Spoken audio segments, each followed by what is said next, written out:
Welcome to Portals of Perception and to a live experiment we call the truth about the soul.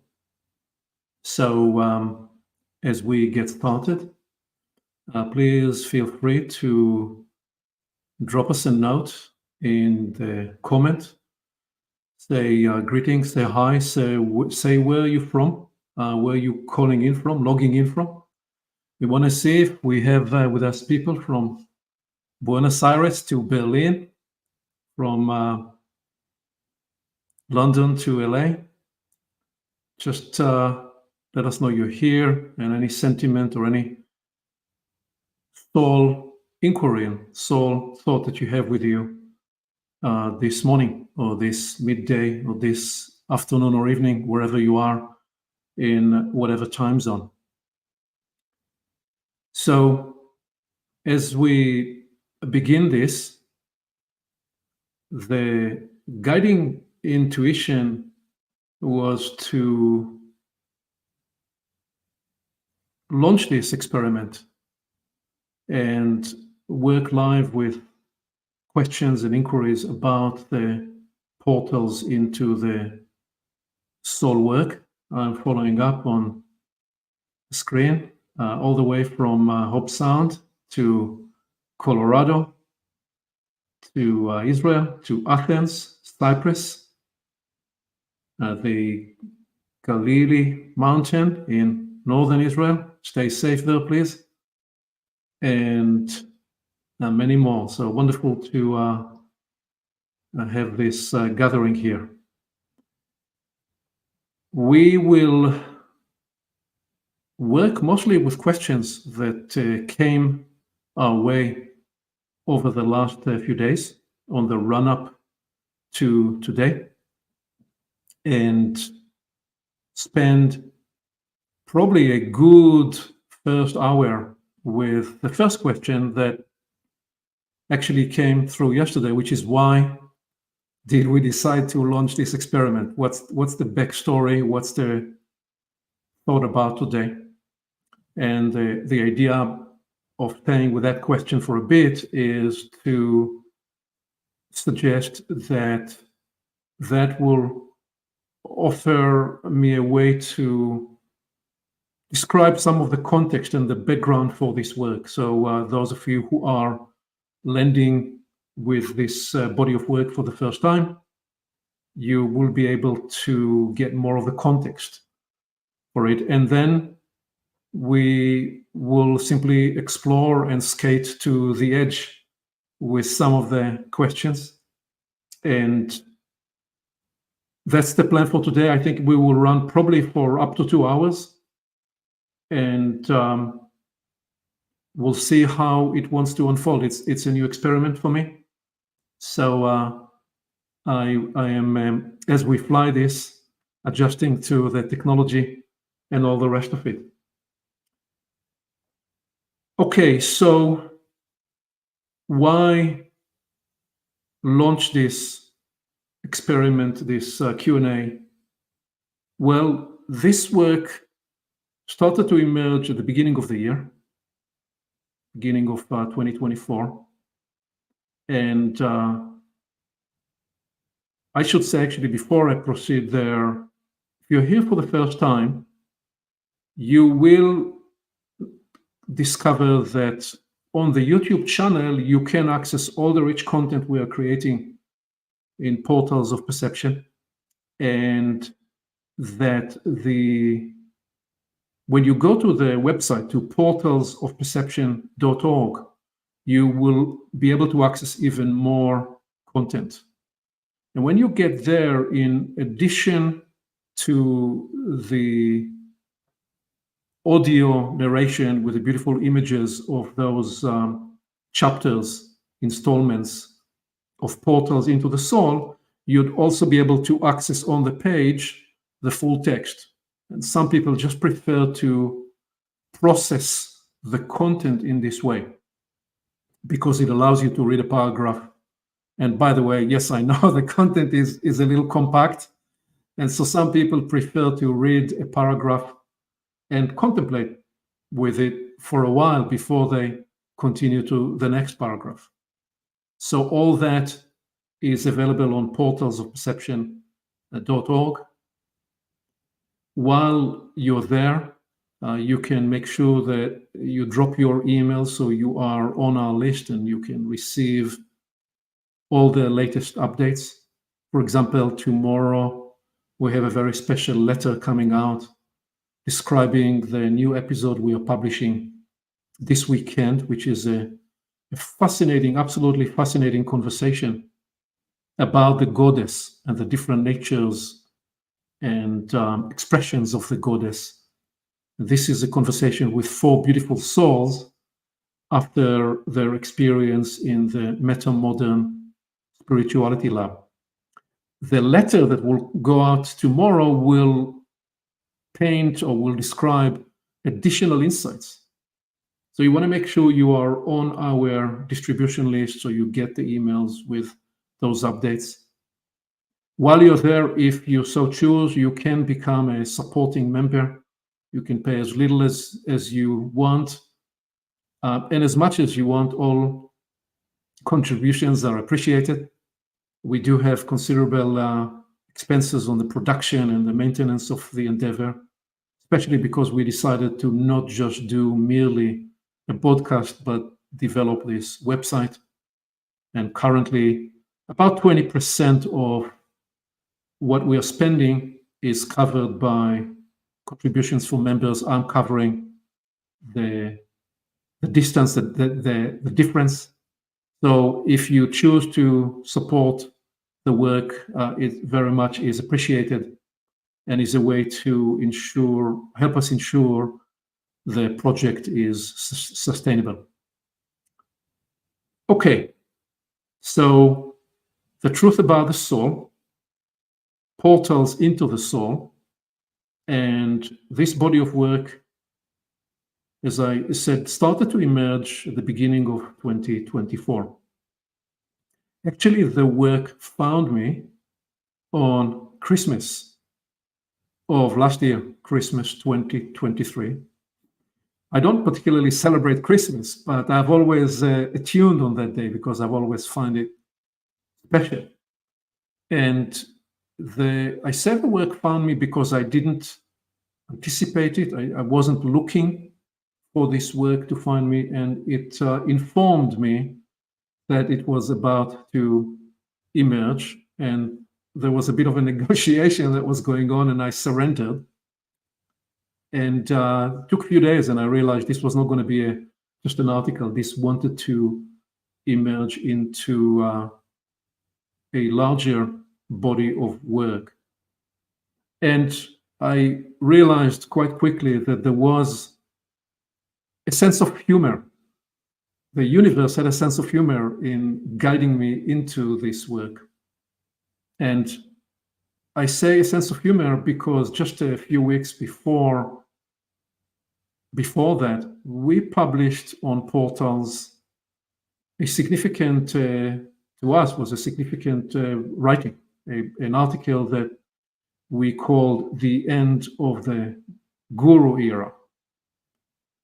Again, a provocative title, but with a particular intent. And what that writing set out to do was it set out to initially describe the 3 archetypal legacy jobs of a teacher, of a guru teacher. First, being a lineage keeper. There's always throughout the ages, there were teachers who were keepers of a particular body of work, ensuring that certain spiritual work, that certain developmental knowledge, that certain esoteric knowledge is not lost, that it's there for the keeping on behalf of the human project. That was the first legacy role of the guru teacher. The second was that they often been a safe place, sometimes not so safe, but in most circumstances, hopefully a safe place for a searcher, a pilgrim, to find a trusted path that could be traveled, and often with quite predictable results, developmental results, spiritual results. So if people anywhere throughout the ages wanted to embark on a personal journey, they could find one of those teachers, and they were led into a path that has been carved and has been traveled before. And the third legacy job of the guru teacher was that some were called to be on the frontier of discovery, called to generate some of the novelty that would emerge every once in a while, every now and then, when the human project was ready to make another step forward. Somebody needed to codify. Well, somebody needed to decode first and then to codify the work such that there would be new insights, new appreciations, new perspectives that could be shared. So when we said that this was now the end of the guru era, we did not mean that we no longer need teachers, that we no longer need mentors, that we no longer need help and assistance with perception, with guidance, with ways of progressing with our journey. It was not at all that which we were declaring. What we were declaring and asserting in a way was that the huge big emphasis on the solo teacher is the conduit, the vehicle through whom the new knowledge would appear, that emphasis was shifting. That we have entered time when increasingly the novelty factor of new insight and new knowledge would appear through collaborative work, through dialogical, conversational, communal inquiry. And that insight, I am, by the way, answering the question why we are launching this experiment. I'm still with that first question, and what I'm demonstrating partly now is the technology we have been using intensively over the last couple of years in many of the portals conversations and in portals into the soul, which we describe as loom work and loom thinking and loom contemplating. So I am developing now the loom through which I'm answering this inquiry. And the reason I'm developing a loom is, first of all, what do I mean by developing a loom? I'm answering a question not along one linear path, but I'm developing several lines of reason or perspective, and I let these lines interact with each other and create even more conductivity in the inquiry.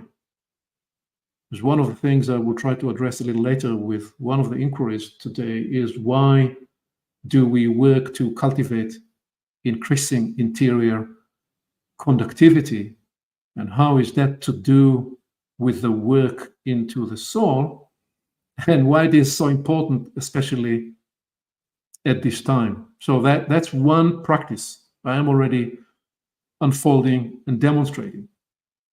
And the second practice I'm about to unfold and show time and again in the way I will state in the coming hour is what we can perhaps describe as a babushka opening conversation. What that practically looks like is that I am mid-sentence and I recognize, as I listen to myself in my interior registration, that I said something that deserves a parenthesis. So I open the parenthesis, and now I'm in the parenthesis. And sometime I will open a parenthesis within a parenthesis within a parenthesis. And if you're trying to follow me with the linear A to B preference of the brain, sometimes it will appear a little bit of a struggle. But if you let the symphonic nature of your mind come along for the ride, the symphonic nature of the mind and the symphonic nature of the soul, you'll have, and relax into it, there will be no problem in actually coming along for the discovery. So I call it a babushka, this second technology, a babushka opening, because it feels like you're opening one dimension inside another dimension, inside another dimension. And it's a way of creating concurrent dimensions in the conversation. And when we do so, we are practically building the interior conductivity of the conversation. So now I'm going to close this parenthesis and pick up where I was a moment ago, describing the sense of humor. That's where I opened the parenthesis about the writing, the end of the Guru era. And I specifically said sense of humor because there I was being guided to begin to develop this work.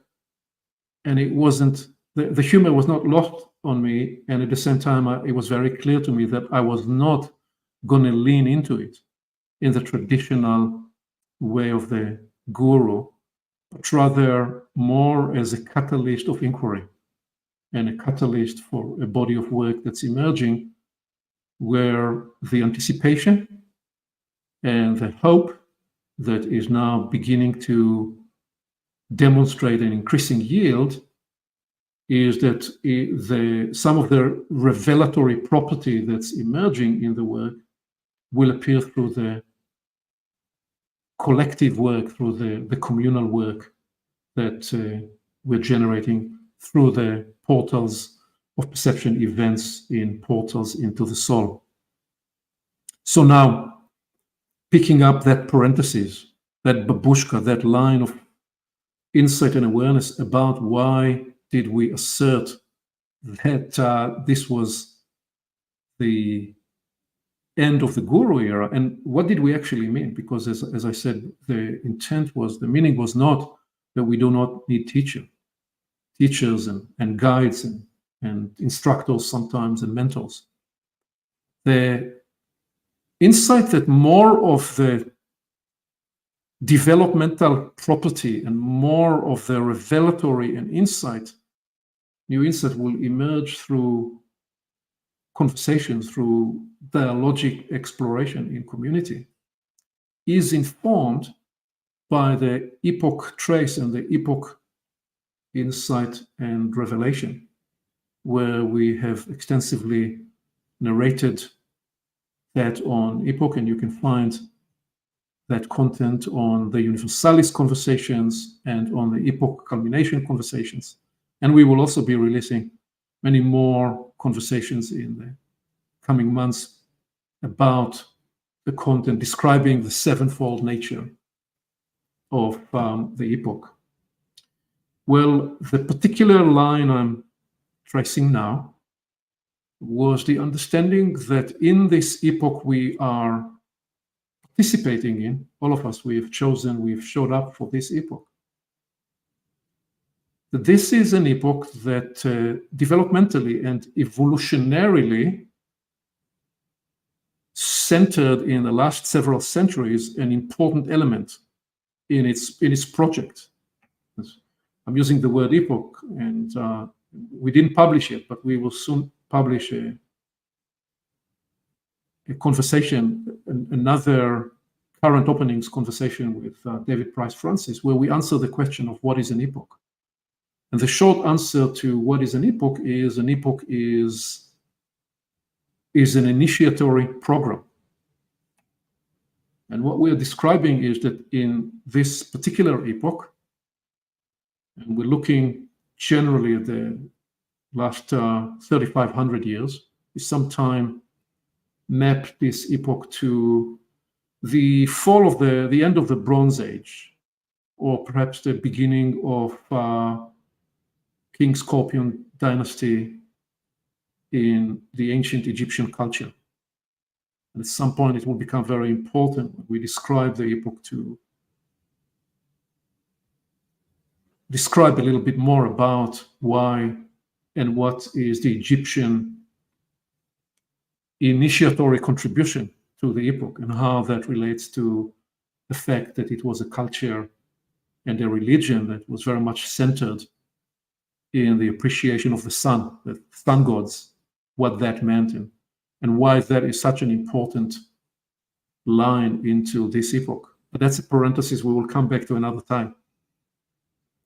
What we then trace in this epoch is that it wanted us humans to individuate.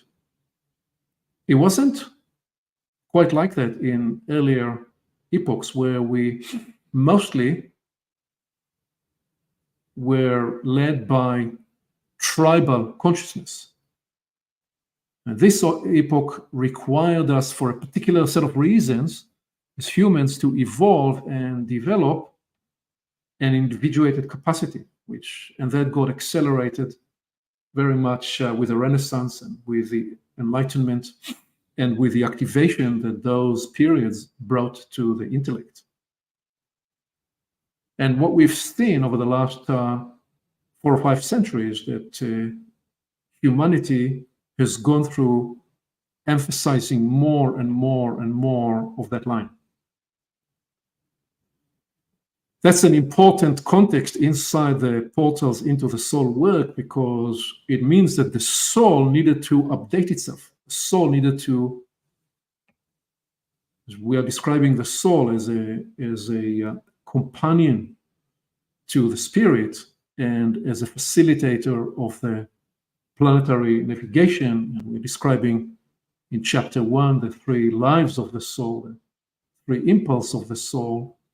And implicit in that is that the soul is there to also facilitate the evolutionary program of the epoch in the way it reveals itself through the human experience. So those recent centuries brought a very important emphasis on the individuated story. We needed to go through the discovery of the self. What is the self? What does it mean to be an individual human being? So much of the 20th century and the 21st century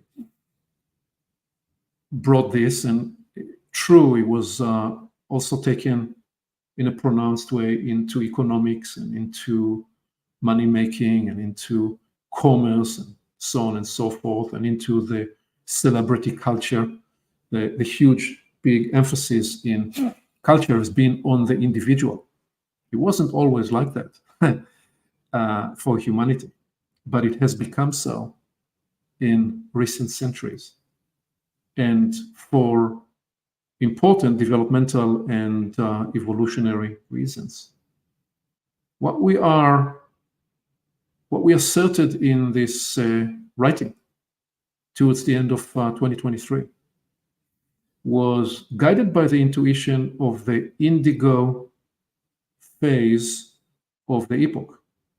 The indigo phase, which is one of the 7 fractals of the, so I'm opening a parenthesis and I will close it and pick up the story. Again, that's part of the technology of the work. Indigo is one of the 7 fractals, or in the 7-fold unfolding impulse of the epoch, which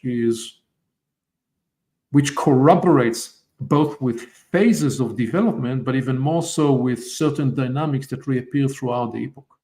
So a lot more about that some other time. And as I said, on existing content on the Universalis series and the Epoch Culmination series.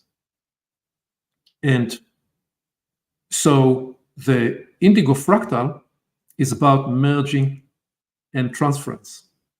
There's 2 things about realizing that indigo is about merging and transference.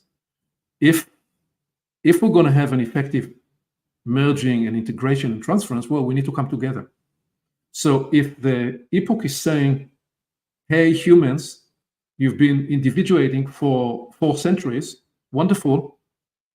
Can you guys get your act together and start to collaborate and do some things together?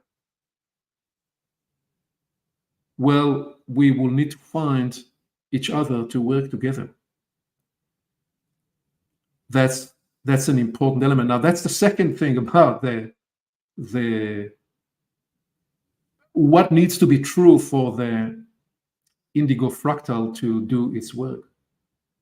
What is the first thing it needs to be true is what we describe about the drive, if you like, of those 4 centuries, which is the individuation drive. Because if we did not individuate in the first place, well, then when we get together, there won't be true, genuine, authentic collaboration and merging and transference, because we will have not yet developed an agentic, authentic, individuated voice. The whole point truly of merging and transference becomes alive, becomes real, when we show up into the gathering as a unique individual, when we're able to access our interior experience, when we take responsibility to do our healing work and our personal development work and our discovery work. Those are the elements that make the merging and transference that gets activated inside the indigo, and even more so now in the intensification of the indigo violet phase as it plays out. And so it was important to acknowledge this intuition. And the other reason why we framed this intuition was truly the appreciation that is really quite radical and exciting, which is what truly can happen when we come together.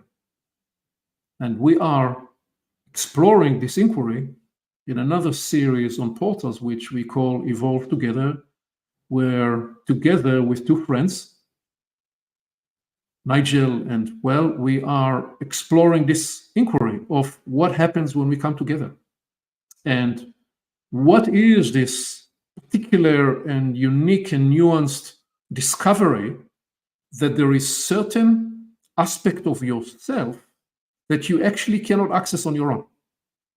Because parts that are latent inside you can only more fully be discovered and realized through the dialogic conversation with somebody else. Now, I'm tidying up and I'm closing the parentheses, and I'm realizing that I missed another very important piece, so I'm going to integrate it right here, right now. So I described that this epoch, an important element of this epoch, was driving us to discover the individuated capacity of human life.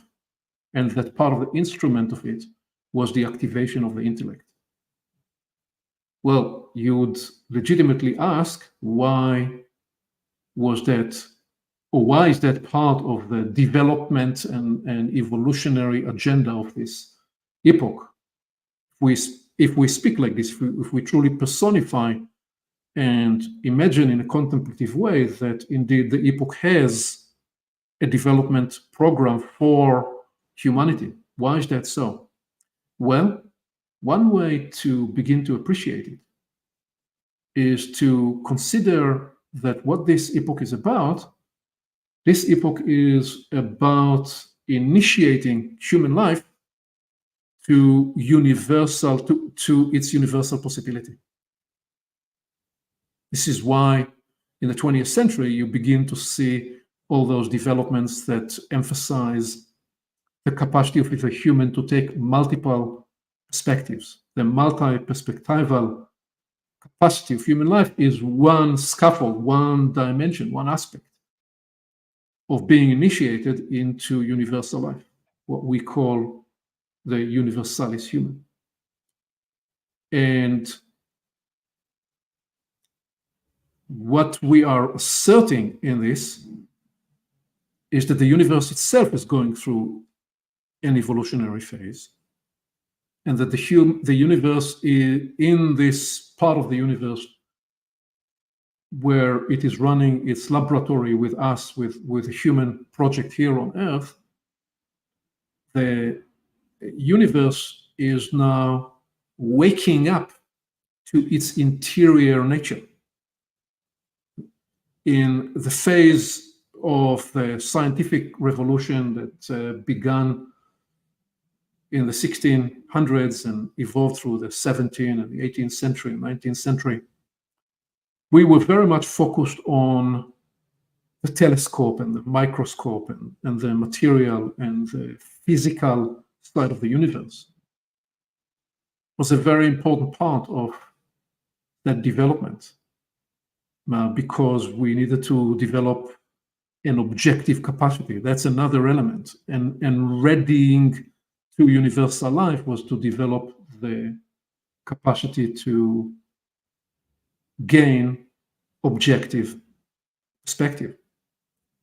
And so that led to what we are describing now in the sense of the universe waking up to its own interior nature through us waking up to our interior nature.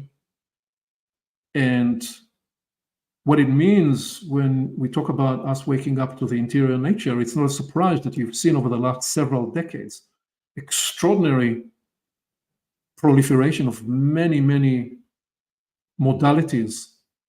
I mean, if you go earlier to late 19th century, early 20th century, obviously the work of the founders of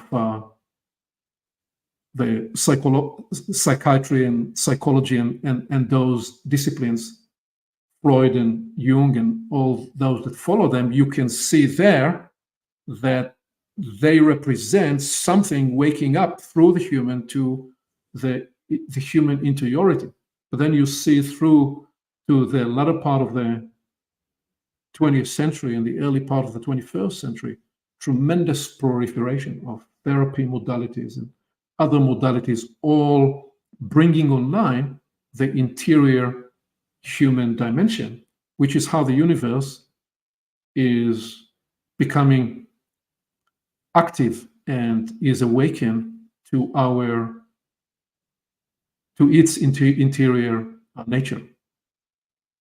Always with above the line tremendous potential and with a whole range of work that needs to be done to heal and remedy what's been developed below the line and catalyzed quite a bit of scar tissue. So I'm now closing this parenthesis and I'm describing that what we therefore are endeavoring to do in the Evolving Together series and what we are proposing in relation to the indigo fractal that is intensifying now is that is the kind of process that needs us to be initially individuated, but then come together with others. Because it is through the work we do with others that we are able to access parts of ourselves that we don't even know, never knew were there. And I bet anybody watching this live or will be watching this later, you've had the experience. You're in a conversation with somebody and they say something, and what they say opens for you perspective that you never knew was latent in you. How is that possible? What is the mechanics of that? Well, when we begin to relax into the radical and extraordinary idea that you are a universal human, and that one of the meanings of the fact that you're a universal human is that you are many in one, you're not one in one. It's curious how in recent decades, part of the drive in the broader culture is I want to be me, I want to be me, and an obsessive sometime and urgent drive to be the self. But actually, when we relax to discover our universal nature, there isn't just one self. You are a unique configuration. That's what we are describing in chapter 1, which is that human life is a unique configuration of qualities and presences and essences and talents. And some of those natures are latent in you until such time as they become active. Sometimes it will be through you got yourself a new professional role. Sometimes you were guided to a new space in art or in leadership or in any aspect of science. And for some, it shows up through healing and counseling and working with others. And through the work, you begin to discover potential that was latent in you that you didn't know was there. Well, what is it we're describing? We're describing that in some starter way, the universal nature of the multiplicity that you are in on the inside, the fuller orchestra that you are is beginning to reveal itself through the work you do with other people and through the capacities that those situations conduct and induct in you. So all that is me describing in a circuitous way why we wrote the article, The End of the Guru Era, and why there was something humorous about discovering just a few weeks after that I was called to develop a body of work and write this. And part of my resistance was that right from the get-go, I never wanted the Portals Project and my participation and contribution to the Portals Project to position me in the traditional historic role of the guru, but rather more as a catalyst for shared discovery, more as a choreographer and a catalyst for what we can together do. So it would be legitimate that somebody would ask, so why are you doing now? Which is, I'm answering the question, the first question, why are you doing here for the first time a solo Q&A? Right. So I contemplated this over the last few weeks as the idea of it came up. And I realized that partly the work is guiding me to embody what is emerging through the work in a fuller way. And I decided that I will skate to the edge of my comfort zone and experiment with this medium and discover what's it like and what it is making possible. And so we are mid-flight in this experience, and so far so good. And I'm ready to reflect for a moment if there was more that I wanted to say about why this work emerged before I take question 2. Yes, one more thing. So we published the preamble at the beginning of the year, and we so far published 4 installments, 4 chapters. We're about to release at the end of the month chapter 5, and then we will be releasing into the beginning of the year, probably in January, chapter 6, which will take the body of work even deeper. And the sense that was guiding me over the last few weeks was that there is a need, or the work wants me to crystallize and emerge even more in the embodied and souled nature of what has so far been revealed in the work, such that we have, in a way, an even stronger foundation to lead into the next chapters. So that much I would offer as to the context of the work, how it has emerged, why it is emerging now. And I talked here quite a bit about the story of the epoch. So implicit in that is the understanding that the portals into the soul work is actually emerging inside the context of the epochal progression.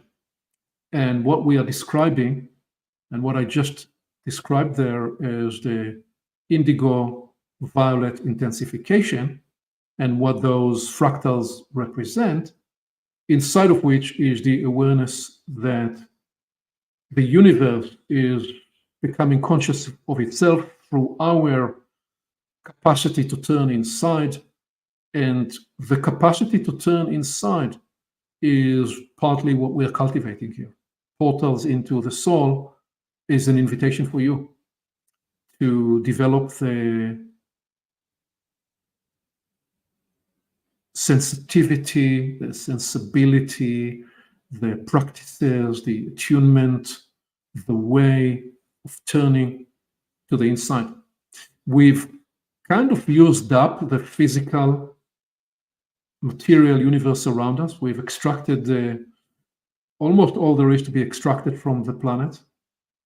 And part of the intuition is that both solving the problems we have created for ourselves, humanity that is, the larger we, and the next unlock of possibilities and potentials in terms of human development, scientific breakthrough, innovation in all fields, all domains of life, all of that will increasingly require that we engage the human interiority. That rather than seeing ourselves in the 2 or even 3-dimensional nature that we saw human life when we focused on just merely the physical presence of the human, that there is so much more to be unlocked by turning to the inside. So how do you do that? How do you listen inside your own soul? How do you wake up in the morning and not just rush with all the to-dos you have on your to-do list, but how do you do so from a place and inside, a way of being tethered inside in your own soul connection?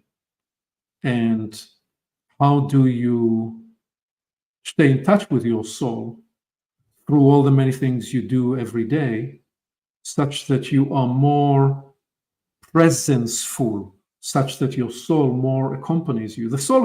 Your soul accompanies you anyway, anywhere you go, and it will always do all that it can do for you.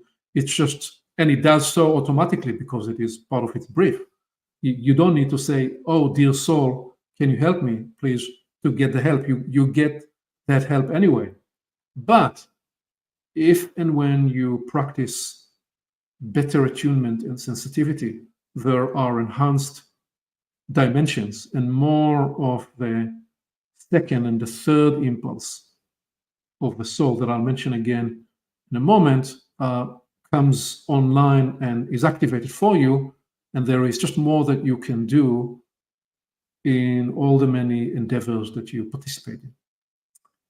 So I think that covers question 1, and it afforded me the way to offer an introduction. Let me read question 2 and see what it wants me to say and how it wants me to lead. So question 2. You said in the preamble that you are not going to develop a comparative study of how the concept of the soul is used in Eastern and Western teachings. In following the soul's journey through the first 4 chapters, I realize you do not want this to become a conceptual exercise of comparing frames of reference. So with this in mind, is there any location you can offer about how you placed this work inside the vast and often confusing landscape of the soul? Okay, so it's a question that asks, well, you said you won't make any comparison. Can you make some comparison nevertheless? The short answer is I try not to place it inside the larger landscape. But you could say that's naive because people come from their experience, so they carry their frame of reference. But by declaring so in the outset, right in the preamble, I did so to free myself up from having to every step of the way negotiate with what this teaching and what this Eastern or Western esoteric path is saying about the soul. I needed to carve some space to try to work to instantiate a new way of describing the soul. So with that in mind, yes, I can try to offer perhaps few high-level categories. And as I do so, it will give me a way to open also a few parentheses and make few additional comments. So category one, let's call category one the dogmatic scientist. I don't mean this just in a way that is negative. I'll say something more about that in a moment. But I do mean in the sense the dogmatic scientist, because if you think about it, what did science come to do? Science had a very important job in the evolutionary story of the epoch. What science came to do, what the scientific method came to do, as we just spoke about a few minutes ago, was it came to disabuse us of being too singularly captured by subjective way of seeing the world.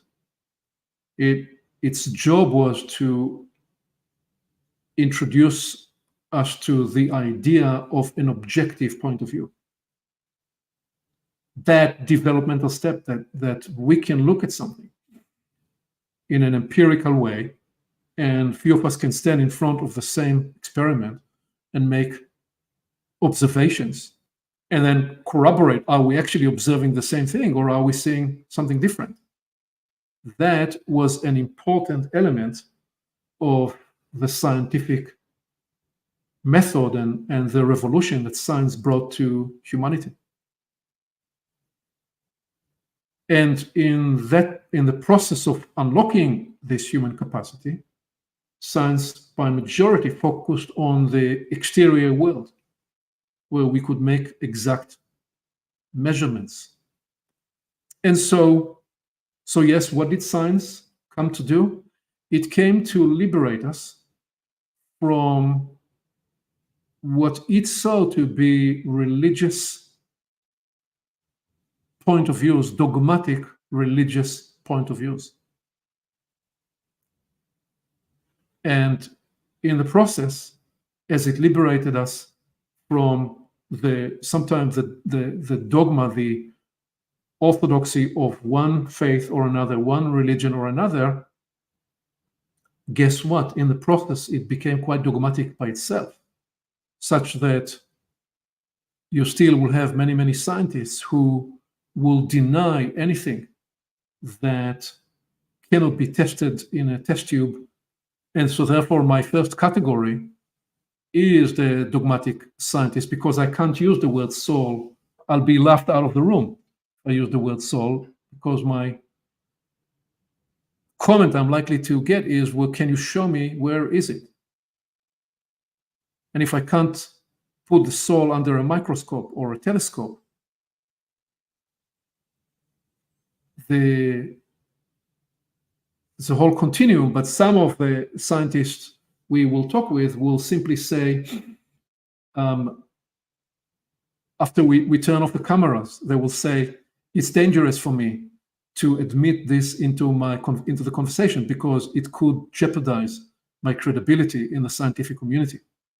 If they want to take it another step, they will say it's dangerous for humanity to entertain these ideas. We were supposed to live the notion of soul back in the ancient past as a superstitious idea about properties that we cannot scientifically validate. Such is the tone and the nature of what I'm describing as dogmatic physicalist scientism. Now, I have 3 or 4 more categories I want to bring up still in response to this question, but it affords me, what I just shared affords me an opportunity to put something in parentheses, which I'm called to speak to, knowing I'm about to skate into controversial territory, and knowing that I'm about to describe some of the vibrant tone of what's in the culture at the moment, and what for some is the area that is filled with the energy of polarization. I will do so not by taking any side, any polarizing side, but rather I will do so with the same lens I'm trying to describe, actually with scientific lens in this case, with the forensic examining scientific lens of the invisible esoteric worlds, and describe for a moment the reversal principle. Because what I just painted there is part of the mechanics that you will see time and again when in the one for instance that I described, science came to disabuse us and to fight the dogma of religion, and it won the day because essentially the majority of humanity today and over the last couple of centuries decided to embrace, rightly so, because of all the riches and the wonderful breakthroughs that science brought us, not the least of which is medicine and so much more technology that enables us to do so many things. But what science in the process did, as we said, it became dogmatic. Now, so what I'm describing is called the reversal principle. The reversal principle says that when two entities fight each other, when two warring entities fight each other, the one that comes victorious will tend to then consume the vanquishing entity. Okay, so now I need to open parentheses within the parentheses to explain that. The focus of our work is the soul, portals into the soul. And I've been asked, and it's an opportunity to actually address this question. It came up in one of the recent events when somebody asked, is there such a thing as a collective soul? Well, so when you look at a group of people or a tribe or a political party or a particular culture or nation or civilization, in any of those, what you have is, as those humans are biogenerating and living through their life, again, using here the scientific understanding that everything we see as material in the universe has an energetic blueprint behind it. We now know that to be a fact. Certainly in the natural worlds, and also in everything that's man-made. So when you observe groups of people behaving together, consider that behind collective behavior and collective conduct and the collective agreements and rituals and celebrations and what that culture or nation chooses to celebrate and what it penalizes and what it adores, all those feelings and sentiments and behaviors, they build an energetic blueprint that, guess what, in some way conducts the proceeding of that group of people. That collective operating system that has an energetic blueprint does take the functional nature of a soul. It's like a soul, because what the soul does, remember, as we described the soul in chapter 1, the soul is a conductor, is an orchestrator of human life. And what I'm describing that would arise in the case of a group of people or a company or any organization or any nation is a state of affairs where the collective of those people, they biogenerate and they create the energetic operating system with which they are being led. So in that sense, what they biogenerate has in the aggregate, I'm going to use this word, an occult formation or an aggregoric formation that acts like a soul. The difference is the human soul, as described in chapter 1, is tethered to the spirit. The spirit, in that sense, is the name we give to the universal divine consciousness, that spark that is present in every human, and that divine universal spark needs the accompaniment of a soul to help it navigate inside the planetary body, inside the planetary environment, the planetary landscape. So in the individual case, the soul is forever tethered to the spirit, and in the collective case, it is not like that. It's not, at least not, certainly not in any automated way. And unless, of course, a group of people come together and decide that they believe in something, that there is a unifying spirit that brings them together, and even then it's not exactly in the same work, in the same mechanics, but then there will be a shared conviction, a shared belief that becomes the animating and motivating and propelling spirit for the collective soul, the collective operating system that a group of people is generating. So I'm closing that parenthesis to explain that when two warring entities are competing and one becomes victorious, so in this case, science became the dominant mindset and belief system throughout the 17th, 18th, 19th, 20th century, what happens is that it tends to consume the entity that lost. And when it does, it picks up some of its tone and some of its nature. So I promise to skate to a bit of a controversial ground. So let me give two examples from recent time. And again, the reason there is a developmental and utilitarian and psychological health and well-being reason for me to travel there, which I will just sit now and then recapitulate, which is you want to be careful, very careful, when you fight against something. Because if you fight against something and you become victorious, what will you then do? What will you then do? That's what every group of people anywhere on the planet need to consider. When you fight against something, what will you do after you are victorious? And if you did not integrate into what it is you're fighting against, something you're fighting for, then the risk for you is that your victory become hollow and you consume the vanquishing entity, and guess what? You become a little more like it.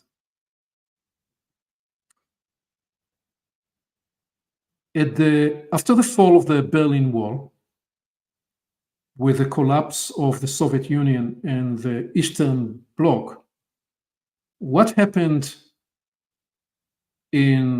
through the collapse of the Soviet Union was that this very thing I just described, the aggregated soul-like, it's not a soul, but the aggregator-like soul that was the operating system of communism, lost against the West. The West came victorious.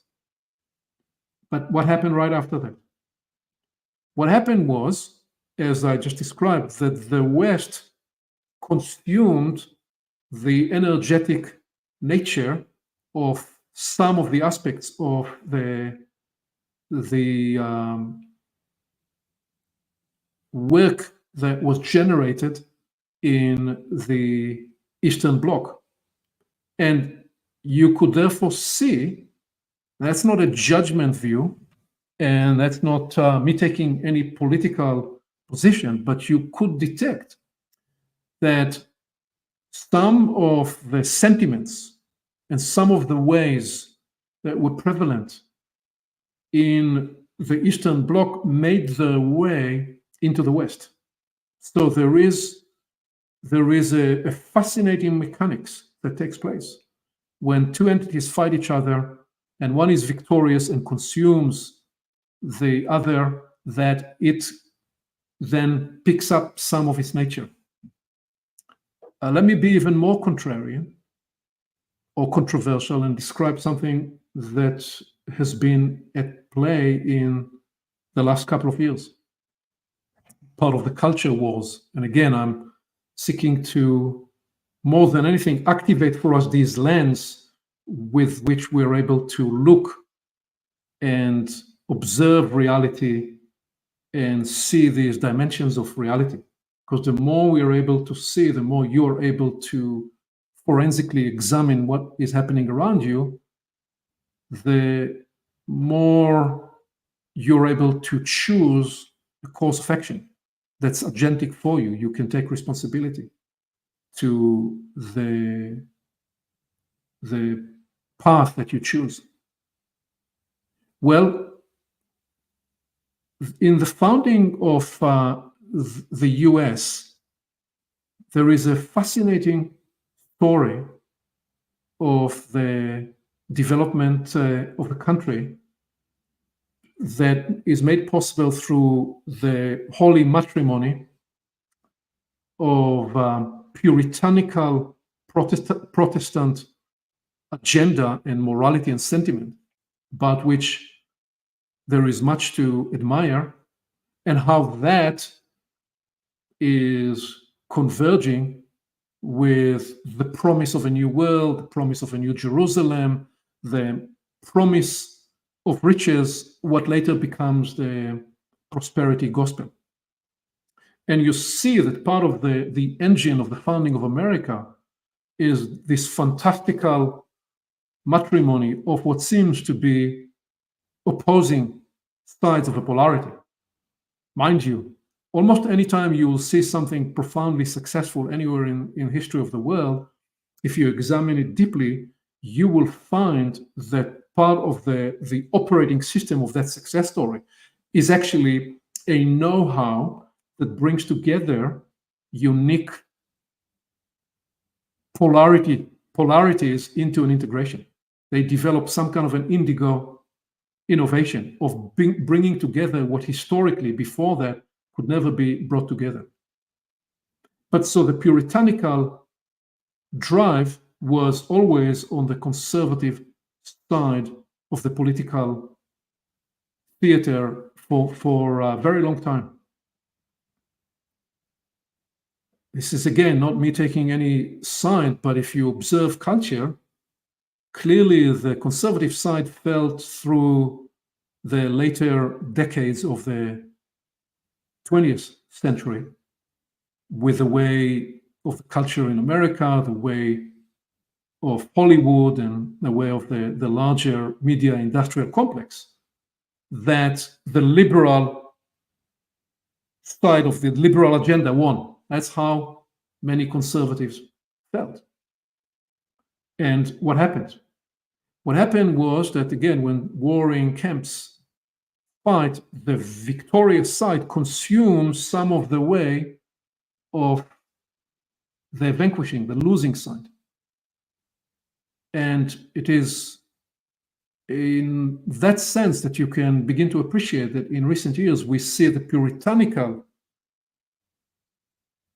way, the puritanical mindset, the puritanical tendencies have shifted from appearing on the conservative side to appearing on the what is by some would be described as the far left side. Again, I'm not making any judgment call. I'm simply describing that what is often called as the woke left inhabited and is expressing puritanical tendencies.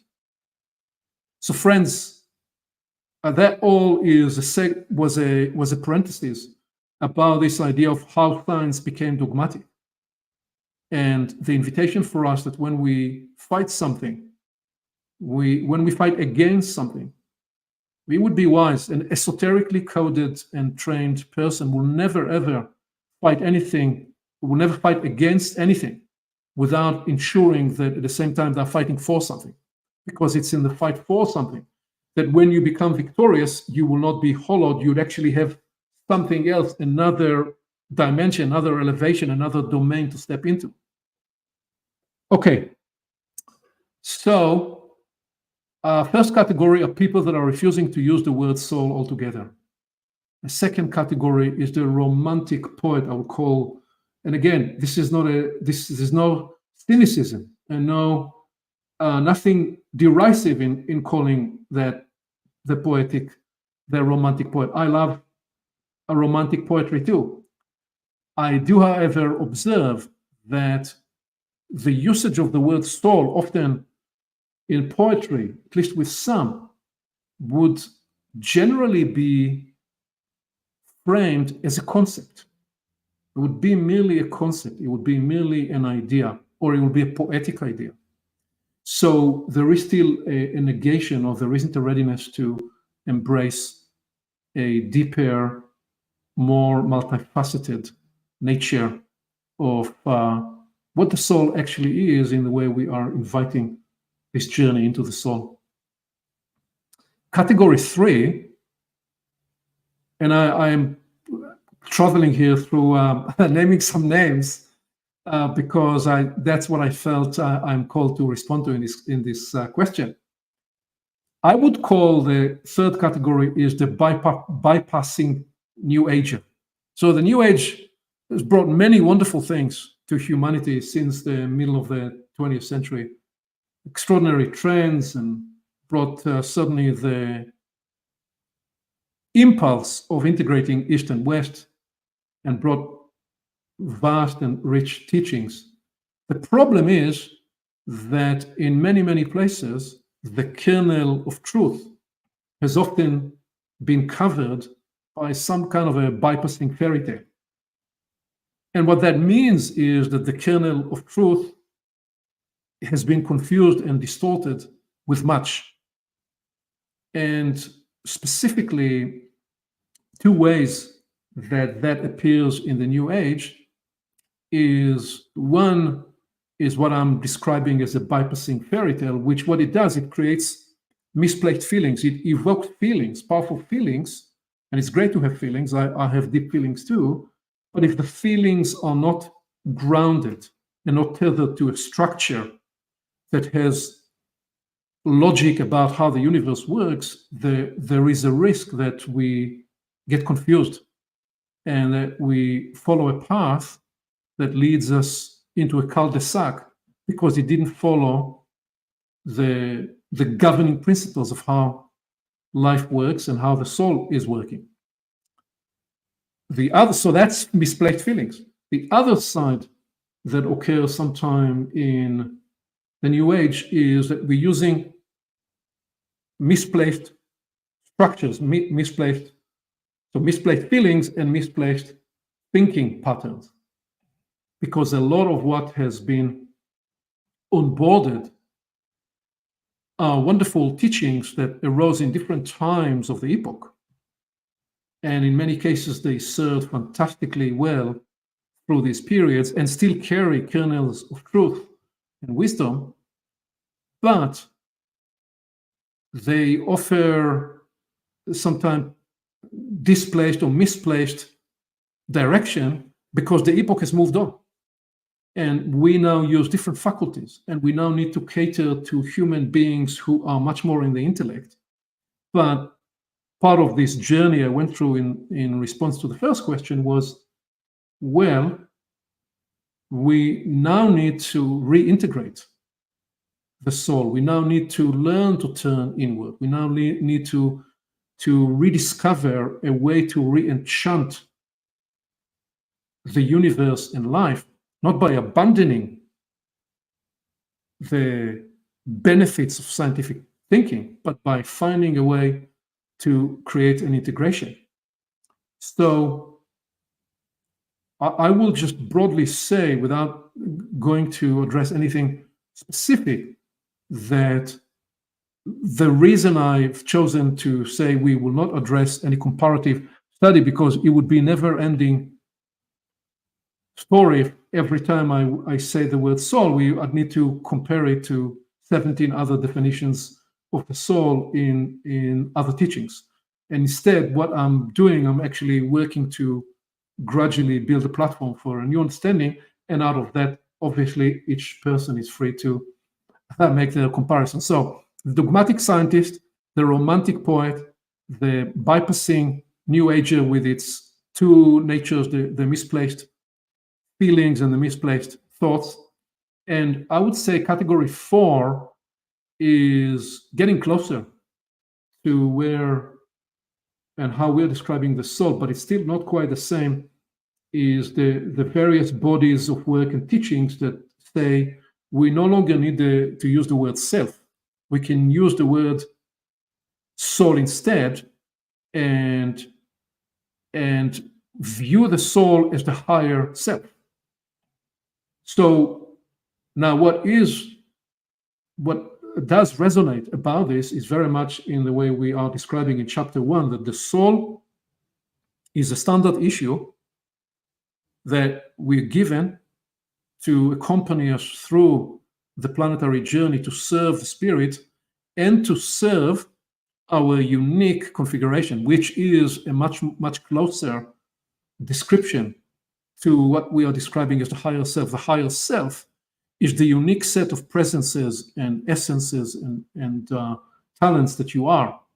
And what's confusing about that, and that's partly why I am insisting to carve a new space, is you see so much of the knowledge that comes out of previous centuries is very much what we will describe as referential knowledge, conceptual knowledge. We did just a couple of weeks ago a new Universalis recording, which we will publish at some near point in the future, where we go through 13 dimensions of knowledge.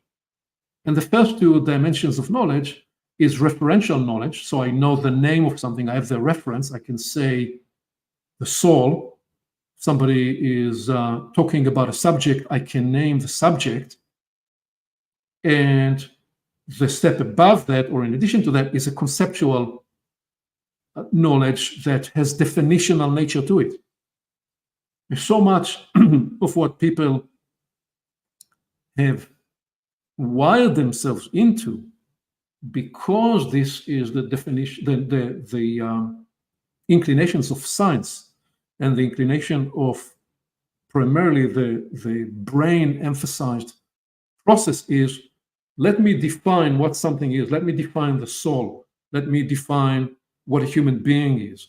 Let me define what an epoch is. All those endeavors are great. It's just that everything we are now beginning to point to with loom work and loom thinking and loom contemplating, and in this multi-dimensional thinking, is that actually the true nature of the interior universe is emerging not in the definitional quality of what something is, but rather in the relational quality of how that something relates to everything else in its ecosystem. It's the reciprocity and the relationality that defines who we are. That's a radical reframe, an invitation for a radical reframe about just about anything, including about how we think of ourselves.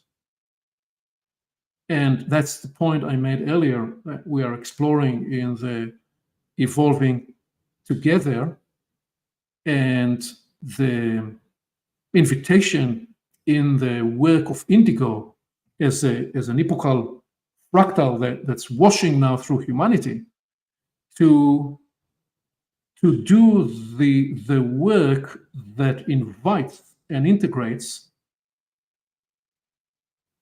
the know-how and the emergent property, the developmental knowledge, the emergent knowledge, the relational knowledge, which is different to the definitional knowledge, which just defines something unto itself. And so much of what is spoken about has these hierarchies and categories, and you go to any of the esoteric schools and any of the esoteric traditions, from Kabbalah to Sufis traditions to Eastern traditions, a lot will be guiding us to define what the name of the entity is and what it does. Great. But that's, friend, very much a scientific mindset hanging over us in the way we are pioneering into these spaces, where what we ought to take is what you can describe legitimately as more of the feminine point of view, which is more the relationality of and the reciprocity between the different dimensions of life, which is why I am resisting at this point and am not inclined to, well, Aviv, can you write a chapter, please? Can you share a chapter where you clearly define what is the soul, what is the self, what is the spirit, and what about all these other internal players? Can you please name exactly who they each are and what they do? Yeah, we kind of can, but my worry is that actually when we seek to do that, we are relapsing to an outdated mindset, one where we think that once we have the definition of something, we actually know what it is. And what I am defiant and persisting here is to say, no, let us explore what those things are in relationship to each other. It's like you did not first study what the liver is, and then what the kidney is, and then what the lungs are, and then what the spleen is before you got yourself inside a human body. That was never the case. You actually got yourself inside a human body, and the body was functioning well for the soul and the spirit to say, yeah, wonderful millions of years of evolutionary process you've created for us a safe vessel. We're going to dive in and come with you for a planetary ride because of how you are showing up in that automated part of yourself, a healthy kind of self-relationships. So my intuition and what is inspiring this work is the recognition that as the epoch is now waking up to its interiority, we are called to discover the relationship of all those different parts to each other. The fifth category, building on the fourth category, so I said the dogmatic scientist, the romantic poet, the bypassing New Ager, the soul as a higher self.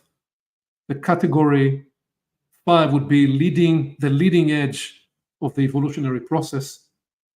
That's probably a good and useful aspect that resonates very much, although again, we're describing a little different aspect of it. But what that aspect says, it says the soul is an evolving property that is showing up always on the leading edge of where the human, alongside the development of the epoch, is pushing the envelope of its development. And I'd say yes to that, although suggesting it's incomplete, and the more fuller dimension is in the description we added to it, which is that the soul is an accompanying intelligence to the spirit to help us navigate through the planetary experience, and the soul is an intelligence loom, and it has the capacity to shapeshift and update and evolve through time based on the requirements of the human experience. And actually, the soul has the interior know-how to negotiate and reciprocate and dialogue with all other players. So we will talk in the future about how the mind, contrary to a physicalist scientific point of view, that the mind is something that's emergent just as part of the anchor of the brain, we will describe differently the sense of the mind and consciousness in future chapters. And we will there suggest that the soul is the intermediary of all parts to all parts, including the robotic parts and the self-arising chosen parts. So I'd offer that as a way to address question one and offer some comparative reference. Let's go to question three. I know we are about 90 minutes in, so let's see how many questions we can still do in the remainder 30 minutes.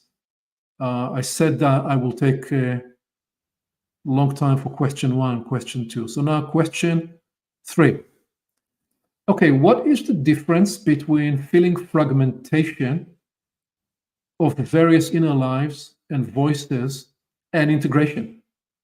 What does it mean, and why is it important to have an embodied wholesomeness, integrating the whole person, head, heart, hands, gut, the energy field, and the sevenfold nature of the human experience? So excellent question. Excellent question. And it has two answers. It has esoteric answer, which I've actually already just given, and it has a pragmatic answer. The esoteric answer, which I've just offered, is recognizing that actually, well, let me say it this way. What we're invited into is to rediscover in a whole new, deeper way, what does it mean to be a human? What does it mean to actually be a human? That is nothing lesser than that is what's being invited into through the transition, the epochal transition that's underway. The journey through the indigo-violet intensification is a journey of rediscovering of what a human is and what human life is about. And what we ought to discover through that, or we are discovering through that, is we're beginning to discover the universal nature of human life, what we are calling the universalis human. And what we are beginning to discover when we discover that is what I just painted as the sense that discovering that you are actually human life by design is the one place in the universe where different essences and different presences and different qualities and different dimensions of consciousness and different perspectives and different perceptions and different feelings can come into a unified experience. The deer, the tiger, well, they have like one or two or three modes. There is the at rest mode when they're asleep, and there is the strolling mode when they're at rest, and there is the mode when they are searching for their food. We humans, we can have endless combinations of states. And part of the discovery of human life is it actually possible to experience joy and sadness all at the same time? The answer, of course, is, as you know, is yes. I mean, sometime when we are away from somebody we love very much, we experience a sense of sadness and yearning to be with them again. And there is a tinge of sadness with that because we are not with that person right now. And at the same time, with that feeling, we experience gratitude and joy and appreciation that that person is in our life. So that I know some people will tell us that their dog have 16 different moods. And okay, I will never argue with that. I've learned to appreciate that people have profound insights into their pets. But I don't know if there are 16 moods to a cat or to a dog. What I do know is that we have an endless kaleidoscopic mixture of experiences and feelings and inner states. And actually, the human in this low conductivity end of the universe, especially as this planet was going through the low end of its conductive cycle and is now beginning to escalate and accelerate to higher conductivity range, which is what the indigo violet intensification is about, we are called to experience, to discover that capacity to merge those different dimensions in ourselves. So why is it important to not be fragmented? Why is it important to develop the capacities and the practices and the inner attunement to practice wholesomeness and intactness?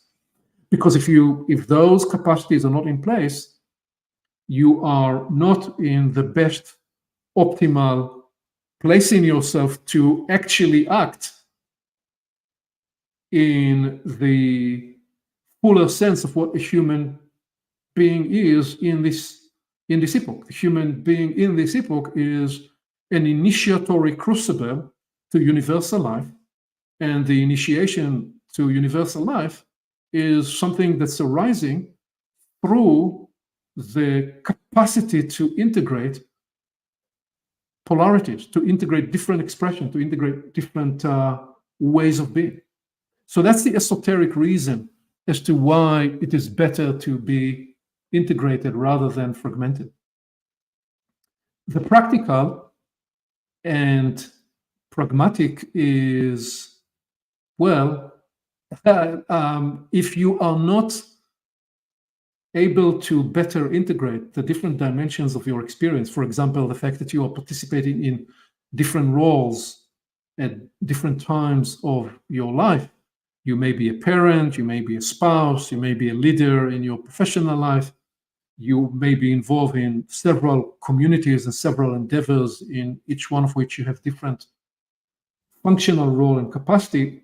Your flexibility and versatility to operate and show up in these different dimensions is part of being an integrated human, to the degree that we get frazzled and fragmented because we get triggered, because we get activated, because something that somebody said to us was upsetting, or because we were cut in the traffic light, or we're just before the traffic light, or whatever, we each get upset. But the question is, how do we manage it when we get upset? Progress is, if it took you full day to recover for being upset, and you're not able to recover in 6 hours, you're making progress. If you're able to recover in 60 minutes, you're making further progress. If you're able to recover in 6 minutes, say, okay, just let it go. It's not something that I can even observe the part of me that's being triggered. I don't need to suppress that part. I'm a human being. I'm going to get upset. I can see this part, but I can choose to not act that part out, to not give it credence, to not be captured by it without suppressing it. I can still find a way to exhaust the energy of upsetness. So that is part of the practical, pragmatic way of why to endeavor to live embodied, wholesome life and integrate the whole person in the different dimensions. Because when you do so, you will be a better service for yourself. You will be a better service and a lot nicer to be with for the people around you. And you will become a better vessel, a better instrument for the universe to reveal itself and its possibilities through you. So yes, what is human life? Human life is an initiatory crucible. to facilitate the universe own discovery of itself through a consciousness that is conscious of itself and is now becoming even more fully conscious of its own nature. Let me see. I have time for maybe one or two more questions. Question 4. Yeah, let's do question 4 because it's a build on those questions. The phrase that keeps arising in me is gathering oneself to oneself in the way of the many lives orchestration and the morning practice that is offered in the last installment, and the morning practice of the soul calibration. What is the way of this practice?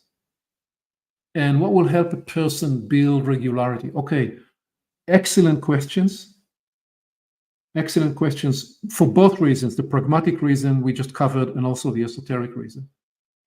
So, well, there's something important about practices in general. And my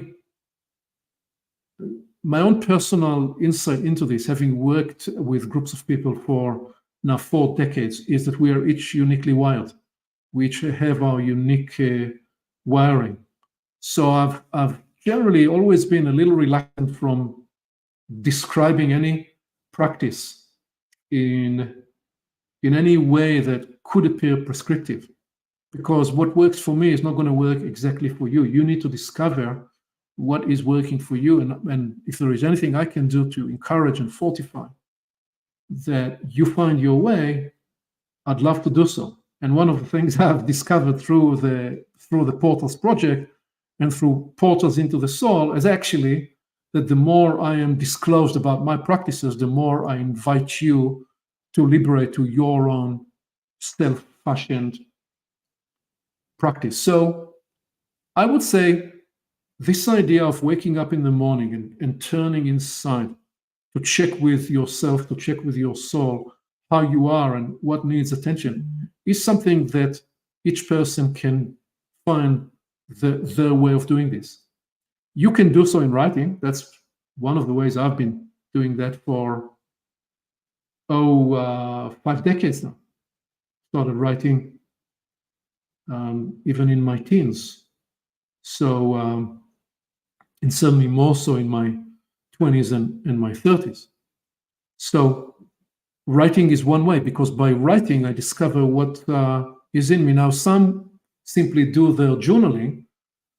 What has worked for me is that I respond to the project or the inquiry that presents itself, and if I'm able to find a premise to devote myself to it, it becomes my way of checking with my soul. But it's not the case that I can do this every morning.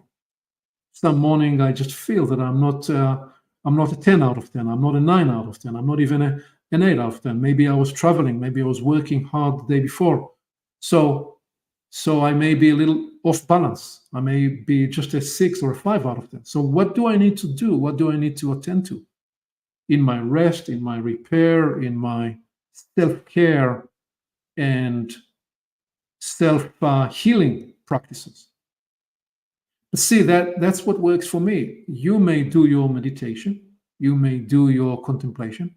Some people, they get up in the morning and they arrange the house. Whatever is not tidy, they arrange the house. And when they arrange the ecology, the environment around them, guess what? They arrange at the same time their interior environment, because by placing and putting things in place, there is a way of relegating whatever is an unfinished business or incomplete energy process from the day before that then needs addressing.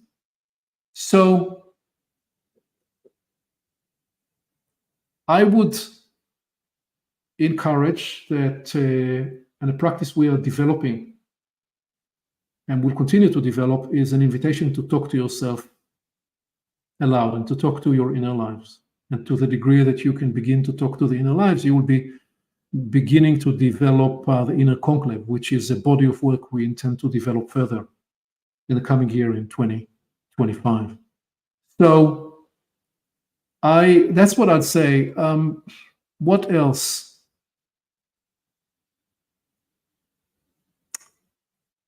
Well, about the second part of the question, which is what will help a person build regularity.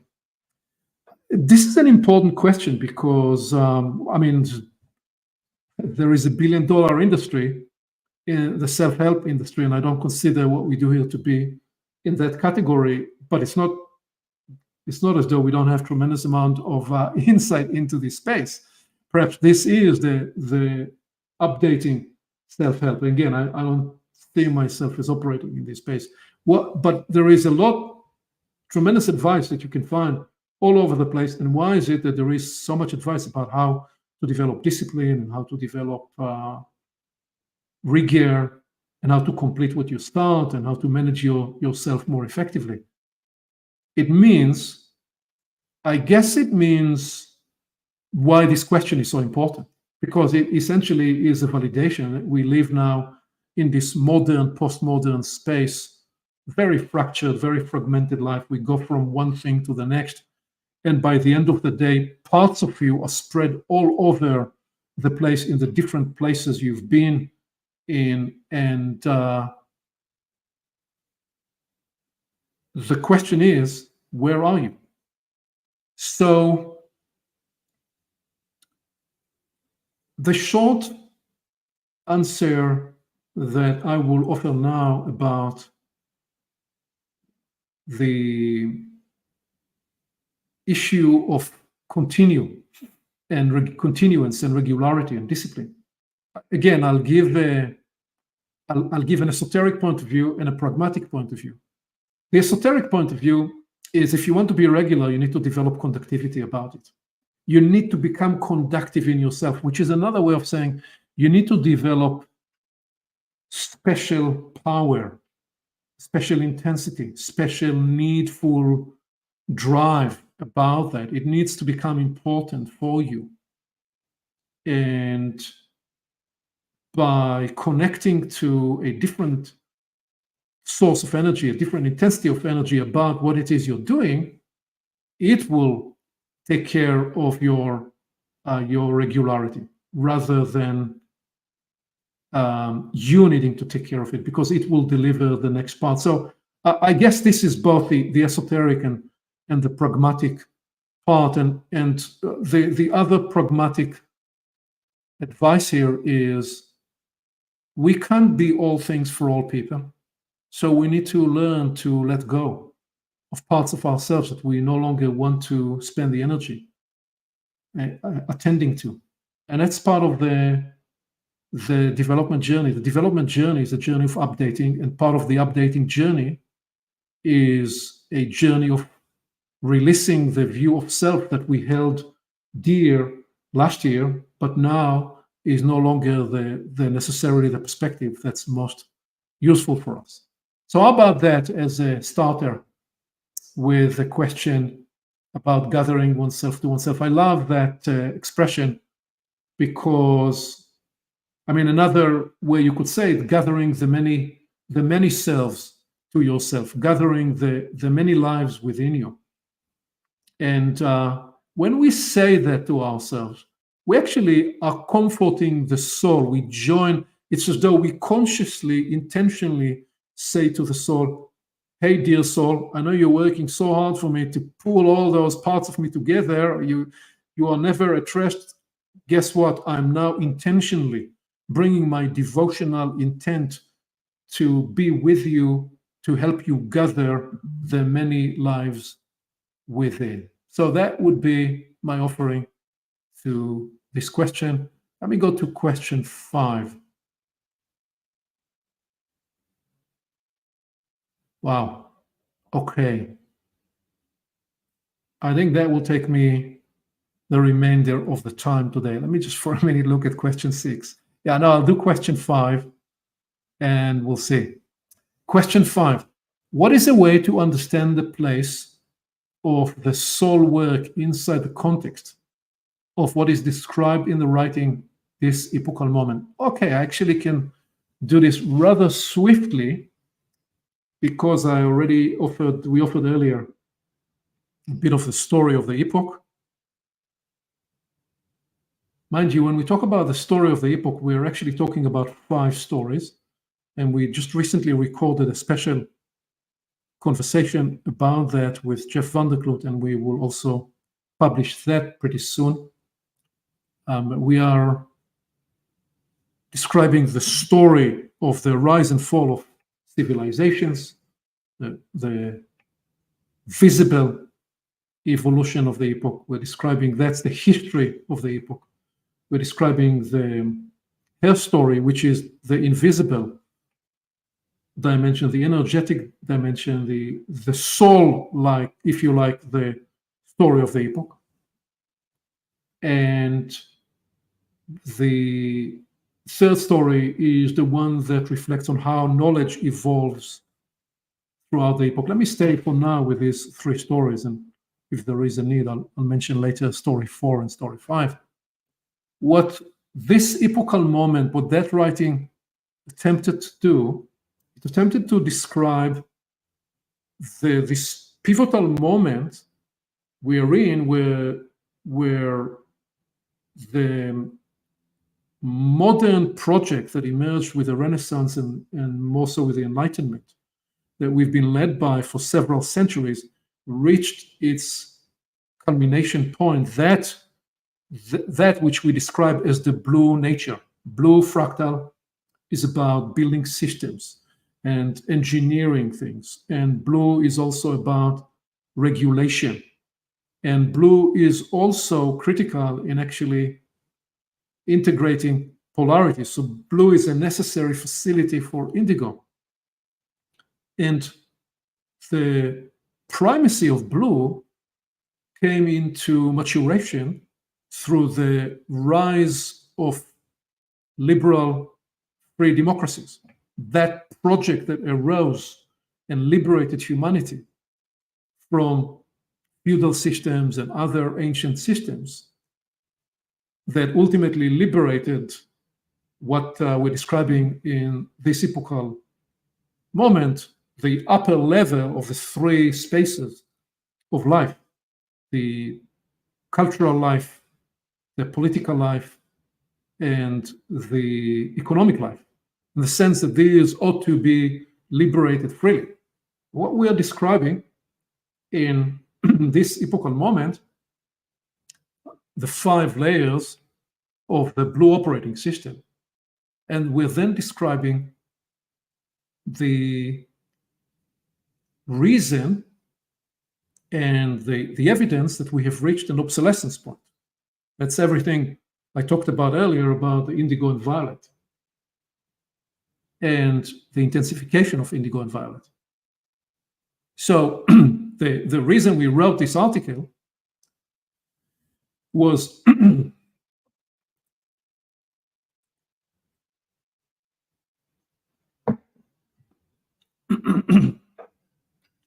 the reason we wrote this article was to offer context to the degree of breakdown and chaos that we're seeing all over the world, and to try to offer an epochal appreciation of it, and to appreciate that it feels like the end of the world, but it actually is not the end of the world. It's simply an epochal transition.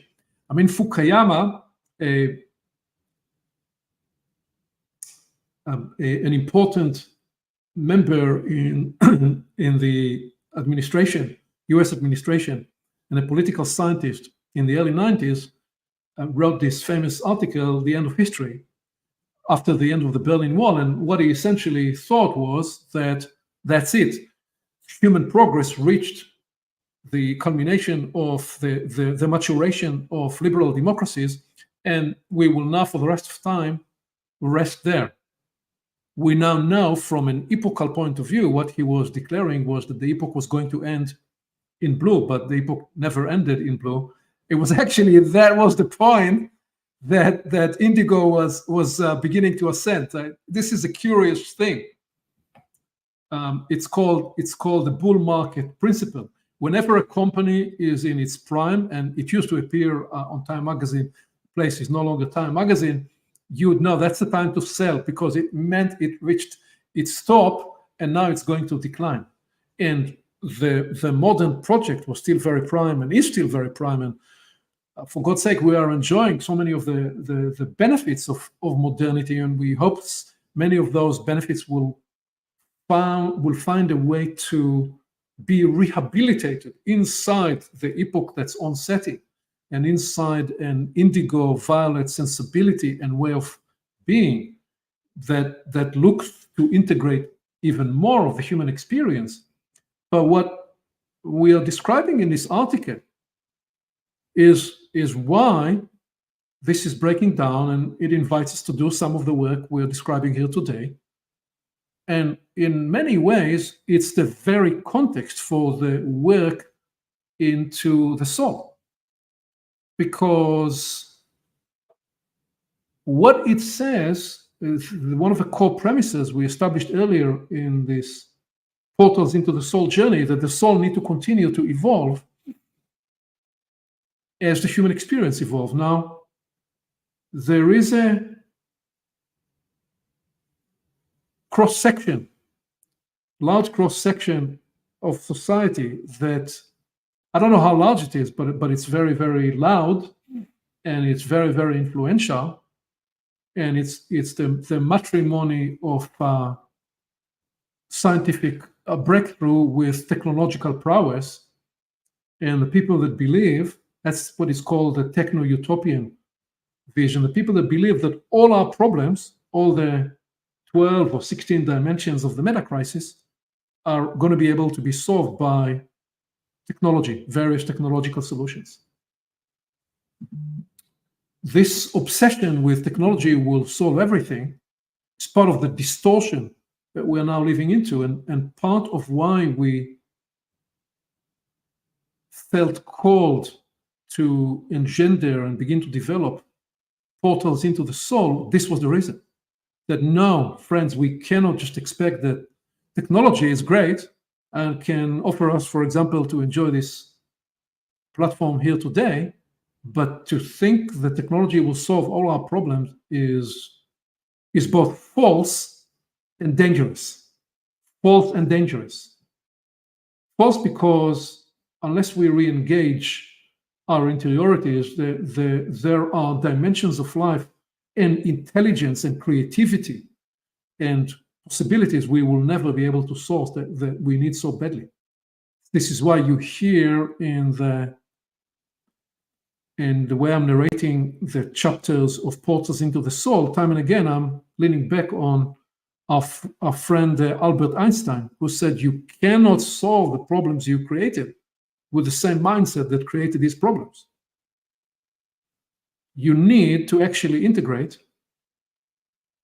new solutions or new mindset. And one of what we felt called to do is to integrate the turning inside and reintegrate the soul to help us address the problems and the challenges, and to help us unlock the extraordinary potential that we are sensing and intuiting is just beginning to come online in the last century or two, and more so in the last decade or two, and is what is making us so extraordinarily hopeful about the future and next generations. But we have our work in front of us in the coming decade. And part of our job, and part of the job of this body of work, is can we relax together into discovering what might it mean, what might it be like to reintegrate the soul. So what else do I want to say before closing on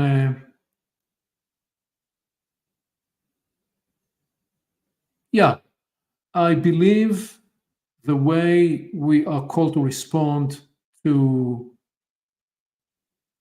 this crisis point is to deeply rediscover who we humans are, to recognize that we need each other, because it is through the work we do with each other that we unlock more of that interior universal nature of human life.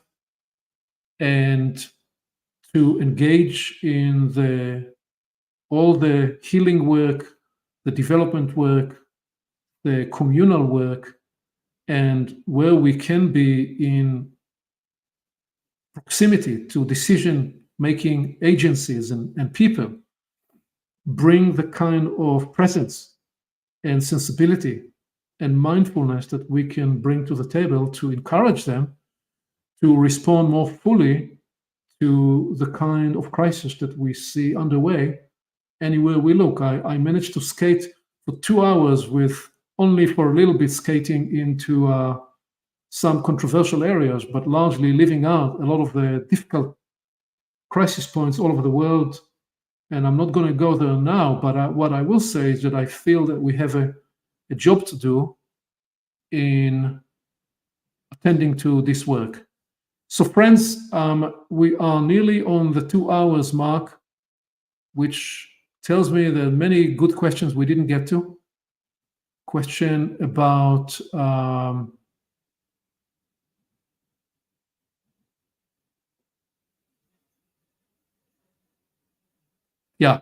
more question about this crisis point and more about the relationship between the sevenfold nature of the epoch and the soul, and more about how to nourish the different lives of the soul. So we might do another one of these. Let me just pause here for a moment and collect my thoughts. First, thank you for those of you who stayed with me on this run, discovering that I can actually go for a 2-hour thinking out loud, musing out loud on live YouTube. And thank you for all the support and the encouragement. I'm going to look through the comments because I know there's much here as food and promotion for next conversations. And please, if you just found this work, again, you're welcome to drop your email with us so you get the latest updates. Come join us in the next events when we publish the next event. And if you choose to be a contributing member, it's great. If you choose to share this work with others, you choose to like it and share it on YouTube and all other platforms, you just help us grow the conversation. Thank you. And thank you to the Portals team, Peter, Kiriki, Lisa, and Emmy, and Patrick, and all the many other in support and encouragement. Have a good day and a good weekend, and I look forward to seeing you soon. Look for the next release shortly on Portals, all about the goddess. Thank you. Until soon.